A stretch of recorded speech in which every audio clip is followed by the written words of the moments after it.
Licensing talk licensing கார்ப்பரேஷன்ல நீங்க அங்க போய் பாத்தீங்களா? உங்களுக்கு எப்படி இருந்துச்சு? நான் அந்த டாக் லைசன்சிங்கை போய் பார்க்கல. பட் அதனால வர பிரச்சனைகளை வந்து இன்னைக்கு காலையில் கூட நான் ஒரு நியூஸ் ரீட் பண்ணேன். வேறு டாக் லைசன்சிங் இனிஷியேட் பண்ணதுக்கப்புறம் அதுக்கு பேமெண்ட் கொடுக்க முடியாமல் நிறையா டாக்ஸை வந்து ரோட்லேயே ரிலீஸ் பண்ணி விட்டுடுறாங்க அப்படிங்கிறத ஒன்று பார்த்தேன். உங்களால் வந்து ஒரு பெட்டை பராமரிக்க முடியலன்னா யூ ஷுட் நாட் அடாப்ட். நீங்கள் வாங்கக்கூடாது. இப்போ அடாப்ட் விடுங்க, அடாப்ட் பண்ணுறது நல்ல விஷயம். வாங்கக்கூடாது. காசு கொடுத்து எதுக்கு வாங்குறீங்க? உங்களால் ஒரு 5,000 கொடுத்து ரெஜிஸ்டர் பண்ண முடியலன்னா. இப்போ அந்த வேலையில் ஈடுபட்டிருக்கக்கூடிய அஃபீஷியல்ஸ் கிட்ட நம்ம பேசும்போது என்ன சொல்றாங்க, வழக்கமாக இந்த நடக்கும்போது வாலண்டியர்ஸ் நிறைய பேர் வருவாங்க.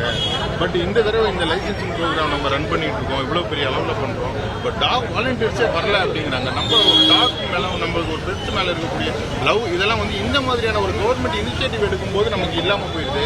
வாலண்டியர்ஸ் முன் வர மாட்டேங்கிறாங்கன்ற ஒரு குற்றச்சாட்டும் வைக்கப்படுது. அதை நீங்கள் எப்படி பார்க்குறீங்க? ஆக்சுவலாக கண்டிப்பாக இது கவர்மெண்ட் வந்து என்ஜிஓஸோட கொலாபரேட் பண்ணாதான் இது பெரிய லெவல்ல ரீச் ஆகும். பிகாஸ் இந்த ஈவெண்ட் இப்போ நடத்துறது வந்து கவர்மெண்ட் கிடையாது, என்ஜிஓ தான். ஸோ டெஃபினட்டா கவர்மெண்ட் ஒரு இனிஷியேட்டிவ் எடுத்துட்டு வந்திருக்காங்கன்னா எல்லா என்ஜிஓஸும் அதை அக்செப்ட் பண்ணிட்டு they have to spread awareness. I agree with you on that. But வாலண்டியர்ஸ்க்கு நீங்க கொடுக்கக்கூடிய இந்த மாதிரியான விஷயங்களை நீங்க சொல்லக்கூடிய ஒரு விஷயமா இன்னும் கொஞ்சம் இறங்கி ஸ்கூல்லலாம் போய் காலேஜஸ்லாம் போய் we have to educate them. நம்ம ரோட்ல வந்து ப்ரொடெஸ்ட் பண்றது it's a good thing. Media பாக்குறாங்க, நியூஸ் பார்ப்பாங்களான்னு தெரியல, அவங்க பாட்டுக்கு ஸ்வைப் பண்ணிட்டு போயிடலாம்.